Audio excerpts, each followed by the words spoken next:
Hello, Colts Nation, and welcome to a CBA Digital Network exclusive. I am Chris Tsimbinos, and I'm joined here by two of the stars of CBA hockey team this season. We have 2022 State Player of the Year, Zach Wagner, joined by the best goaltender in the state and 2020 State Player of the Year, John Donahoe. Zach, John, thank you for being here today. Thank you, Chris. Thanks, Chris. Excited to be here. First of all, I just want to say, amazing season. You know, the first undefeated season in the history of CBA, and the first since the 2007 St. Augustine team. Now, CBA has had a lot of amazing teams. Obviously, we won a state championship just 2 years ago, but we never had an undefeated team until this one. What made this team different? I'll go first here. Of course. I just think we really trust each other, and I'm not going to lie, talent is definitely a big part of it. We definitely have had the most talented team I've ever seen in my 4 years of high school hockey. And, talent itself doesn't win championships, but when you have it, it definitely helps. And we all just really bought into the coach's system, and it worked out. Yeah, for sure. From the beginning of the season tryouts, we kind of had that edge of, if we don't make it to the state championship and we're not champs, it's kind of a failure season. So having that chip on your shoulder, being somewhat confident, but also you have something to do, kind of brings you along the way and made us get to the point where we're at now. So obviously, this team ended on a 26-game win streak, just absolutely incredible. No one ever saw that coming, but people often forget that we started off 1-0-3. After a big early victory against Nebraska, first game of the year, we had 3 straight ties, 2-2, where we led 2-0 in all 3 of those games. So, how do we were able to turn that around in order to win 26 games? What was the turning point in that season? Yeah, well, honestly, I don't think we go on that winning streak without that little bump at the beginning of the road.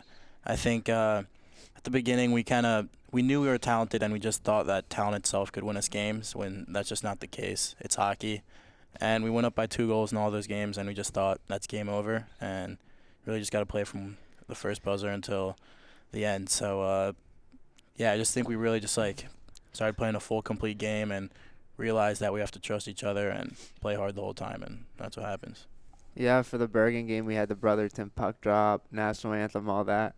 Come out and lose, that's a failure, that's a loss for us. And then sitting on the couch with strep throat, tying Delby and Seton Hall was definitely painful, but I think if it wasn't for that, we'd have to lose all season just to figure out where we stood that year or that during that point of the season. But having that adversity definitely helped.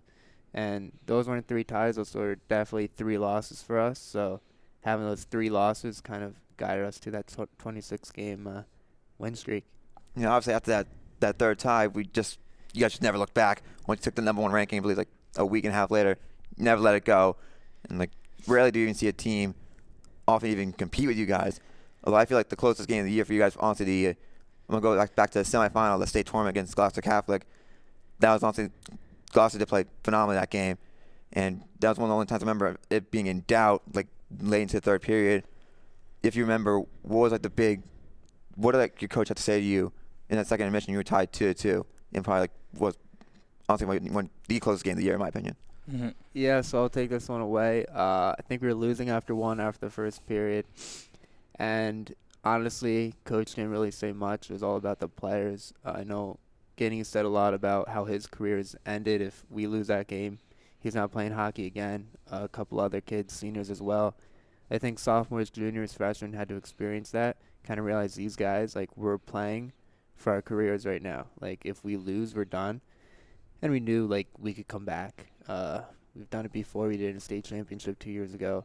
So having that motivation and having the players speak up really put it into perspective of we have to do this or else. Yeah, to be honest, the entire time we went down 1-0, and I was honestly smiling on the bench. It was annoying, Wags. I just never thought it just couldn't feel real to me, the possibility of us losing the game. I couldn't see that. That thought didn't cross my mind, and we kept sticking to it. And their goalie just played an unreal game, probably the best game that season by him, and we really just kept chipping away. We knew eventually some scrappy goal was going to get it. Guinea got a scrappy one, and then Leighton was clutch all playoffs and scored a huge game winner. So. Yes, Leighton basically had that goal, I believe, just a couple minutes left in the third period to give us the 3-2 lead. Then, John, go back to you here. You made some big saves on the stretch, including a really big one in the dying seconds. What was your mentality in those final minutes, up by 1, when Gloucester had a lot of offensive pressure? This better not go in. Well, clearly that worked. So now we're going to shift over to you, Zach. You had 74 points this season, which is unreal. When I looked for research of how far back, the data doesn't even go that far back, so I couldn't even see if you're the CBA's leading high scorer. I can definitely tell you you're the highest in over a decade here at the Academy. And what I find astonishing is that I was there when you actually and Evan Brown both scored your 100th point on the same night, and you almost got that in one season. So what was special about that senior season? Yeah, I mean, just really kind of junior year, like sophomore year, I had a really good season. I had, I think, something around 40 points. And then junior season, I don't think I played as good as I could have. And that season being cut short due to COVID and just a bunch of mess, it just really, all off season, I was just super focused on making sure this senior season I make it count. And, obviously I want to get a lot of points, but what was important was just, like, taking it one game at a time, not really looking too much at, like, comparing myself to other players and just kind of competing with myself. And, I remember, like, halfway through the season, someone was telling me, like, wow, you got a lot of points. And I checked, and I was like, oh, wow, like, maybe I could really get a lot of points this year, so. And so when I interviewed you for your Winter Spotlight article beforehand, I remember you said that you were not even concerned with the number of points. All you wanted was that state championship. So now we're going to shift over to that state championship final against Del Barton at the Prudential Center. And I take great pride in saying I was the first CBA fan in that night. And so obviously, what was like your mindset going into that biggest game? And I remember at the end of the first period, it did like Del Barton was like playing a little bit better, had a lot of momentum. John, you played insane that first period. Thank Couple you, breakaway Chris. saves. Appreciate it. And then going into that second period, all it took was one shot, and Pat Riley to get that rebound, get that one-up-in goal. How big was that first goal in the grand scheme of the game? Yeah, so going into that game, I'm not really sure how many Delby kids have been in a state championship, but us, we had a bunch of returners and guys who have been there before. So we knew going into semifinal, all we had to do was get there. Once you're there, that has the same energy, new energy, sorry. It's loud, a lot of fans. You just need one bounce and you get a ring on your finger. So we knew when we got there, it's not going to be hard, but obviously it took a little bit first period to get through it, but giving up 2 shots against the second period and then dominating in third, there was no chance anybody was beating us that day. Yeah, I mean, it was honestly a little similar to what happened 2 years ago, except we didn't give up a goal to go down. But that first period, like, there's no hiding the fact that we just got, like, dominated. That was probably one of our worst periods all year. We didn't really create too much, and we went into the locker room, and it was a theme that kind of showed up throughout the whole year, like seniors and leaders on the team speaking up in the locker room, talking to each other. And we came back in that second period, and we didn't look back. We gave up 2 shots that whole second period. We dominated. And my personal role throughout, like, the entire playoffs kind of shifted from scoring a lot to being more of a 200-foot player and not really giving up any goals and kind of just, like, drawing attention to me and leaving some space for my teammates. And so it just kind of worked out that players like Pat, Will Tygeson, and other guys just, like, really lived up to the moment and were clutch. And Dono himself, I mean, didn't give up a goal in the finals, so it's just great. So, yeah, completely different team from the first period into the second and third. And that second and third period is probably the best you guys have ever played. It was unbelievable to watch. Like, the offense was playing great. Defense was amazing. Donahoe was the brick wall. Always comes through clutch in the biggest games. Had a shutout in both the Gordon Conference Final and the state championship final. So when I remember we were all counting down from 5 seconds for that clock to hit 0. Now, what was that moment like? You guys all, well, you guys probably on the ice, but what was that moment like as the team celebrated? It was just unreal. Like, finally, we had that thought in our head, like, we want to go undefeated, and it would be horrible to just go undefeated and lose in the final game. So it was honestly like a bit of pressure on his shoulders, but just kind of felt like such a relief. Like, I just finished my high school career with a win.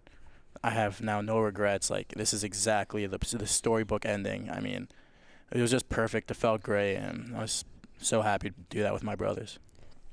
Yeah, for me it was like, I mean, you can see Wags, you see the Klanko post, they have the Dancing with the Stars. Pat's doing some bird impression, Wags is doing a weird dance. So it was kind of my time to shine with my celebration. So my Instagram post from 2 years ago was a Chase Utley quote. So I'm like, all right, I got to do the Brad Lidge. So I came down, came on my knees, did the Brad Lidge. I got a great picture of it. So It looks good for the Instagram, looks good in the moment. Finally got my celebration, Dancing with the Stars, so that's what I was thinking about. Now, as your high school hockey careers have officially ended on probably the highest note it could be, what are you guys going to take away from these last few years of playing CBA hockey? It's kind of cliche, but it's just the brotherhood, the bonds you make. I mean, I think winning is kind of what really bonds you guys together the most, and we won a lot. So we were really close. I mean, hanging out, going to Wawa before games, and driving the freshmen to practice and stuff. Like, we were all just one tight-knit family, and it's definitely something I'll take away from me. Like, to be a winning team, you have to be a close team. You really have to be a team. You can't be a set of individuals. Yeah, obviously not losing a lot in my career for CBA. When you do, it feels really bad. So being able to win, hear some Pitbull, as I say, after the games, really feels good. But kind of losing is just, you don't even think about it. You can't even be an option. You have to go into every game with that cold on your chest and be like, I'm winning, or there's a failure. You go into school the next day, you feel like a failure. I know after the Bergen game, we tried to pack the stands a little bit. Everybody was there. Next day of school, it's like, oh, you guys didn't win. You didn't fulfill what you were supposed to do. So after that, you got to win or else. So that was our mindset. If we would have lost that last game, I have no idea what would have happened. I probably still would be crying, listening to depressing music. But, yeah, coming out on top now puts us all in a good mood. And obviously a bunch of kids on this team have a super bright future, with this kid going to Yale, Riley going to Princeton. So I'm excited to see what they can do, and yeah, very bright future. Okay, so I'm going to end off on this last question here. So the hockey team to be losing a lot of various star players this year. We got you two, Evan Brown, Aiden Guinnessy, Ray Carjano, and Joe Carjano, who both played unbelievable this year, as well as Jason Andreev. So what advice do you have to the team that's still going to be here next year that might have to maybe step up a little bit? Yeah, I mean, just enjoy every moment. It's not going to be easy. The teams next year are looking to be good, and any team could really be any team. I mean, everyone knows how I've been a part of 2 state championship teams, but they don't realize that my freshman year, I was part of one of the worst CBA teams that lost in the quarterfinals of the state tournament. And so, you really just got to take every game. Anyone could be anyone. If you're not the number 1 ranked team all year, it's fine. What really matters is how you end the season and not how you start it. So just kind of don't get too down on yourself. Always look at the bright side and just take every game 1 game at a time, and you guys will be fine. Yeah, don't get too high, don't get too low. Always work hard on the things you got to do. Trust your coaches, trust your teammates. If everybody works together, you'll do good things. If people start dying away and being selfish, never ends well. So just stick together, do the right things. We've been there before. Everybody in that locker room has a ring now. So they kind of have that confidence that nobody else in the state really has right now. And also defending a title for the 3rd time is huge. And we definitely have the ability and guys to do it again next year and years after. So get after it and, yeah, get another state championship. I'm sure you guys will be able to watch a lot of those games on the CBA Digital Network next year when you're off playing elsewhere. Now you're going to play juniors before going off to Yale. Donnie's going down to Tampa. So we'll all be able to V-necks and flip-flops, baby. We'll be able to watch the games on CBA Digital Network. Sadly, they'll be missing their star commentator, but Tsimbinos, Wake Forest, baby. All right, that's going to be it from here in Alumni Hall with 2 State Players of the Year from the CBA hockey team. Zach, John, thank you very much for being here again during your free period. Thank you, Chris. For sure. Always happy Thanks, to talk. Chris. All right, signing off for now. That is it for this year's hockey coverage from the CBA Digital Network. I'm Chris Tsimbinos. Thank you for watching. The great Chris Tsimbinos. Thank you.